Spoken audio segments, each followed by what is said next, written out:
Hi, this is Keith with IWantToMakeATVShow.com, and today we are going to talk about stupid questions. As you're going through the process of building your show, you will undoubtedly come across people that will want to ask you stupid questions. Let's say you've got a cooking show. All your friends know you've got a cooking show. Everyone in the neighborhood knows you've got a cooking show. And one night you're at a party. Someone introduces you as, hey, this is my friend Keith. He's got that cooking show I was telling you about.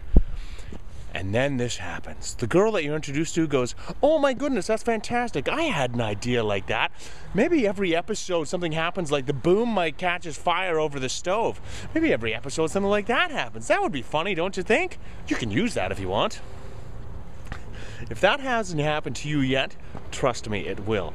Now, do not just look at these situations as having to endure a stupid person with stupid questions. No, these are opportunities. Opportunities to get ready for sitting in meetings with executives and broadcasters, okay? Now, that's not because the executives at the broadcasters and production companies are stupid, far from it.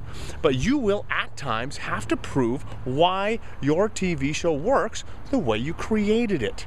Now, we know that you're going to go through all the scenarios, you're going to look at lots of different situations and lots of different ways that your show can be done. But they are going to see your show in a different way. And you need to be prepared for those conversations. So as you're in the situation with this girl at this party, ask her questions. How do you see that turning out?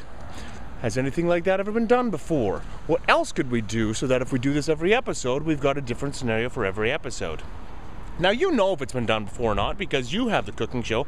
Thus, you are an expert on cooking shows because you are doing your research. But you don't need to tell them that because nobody likes to know it all, so just keep that to yourself. Okay? But get prepared to go through this scenario. Okay? Now, as you're in this situation with the girl at the party, try to bring her around to a place of agreement, okay? Through asking your questions. You can't bully her because you're not going to be able to bully the executives into seeing your show the way you see it. So see if you can get her around to agreeing with you on the way you've built your show. Now, you should also pay attention because she might have a real gem, okay? You do not want to be asking her these questions in a roundabout way of shutting her down.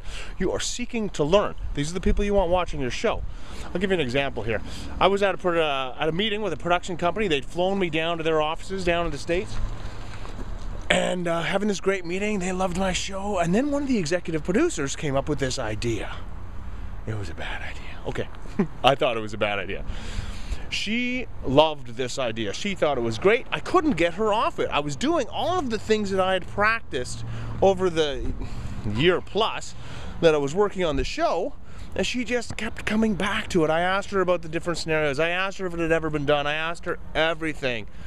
Now, finally, because I could not bring her around to a place of agreement, I said to her, very calmly, very coolly, because I had practiced this so many times, that's a great idea for a show. I don't think that's this show. We can make that show if you like, but that's not this show. You flew me down here to talk about this show, so let's decide which show we want to talk about. She totally agreed. She was on my side. We left that idea, went back to my show. They ended up optioning it. Fantastic news. So, as you are meeting people and you are enduring these stupid questions, and sometimes they are just brutal, use them as an opportunity to learn. You will use that later. All right? This is Keith with IWantToMakeATVShow.com. For more information just like this, go to IWantToMakeATVShow.com. Thanks. Bye-bye.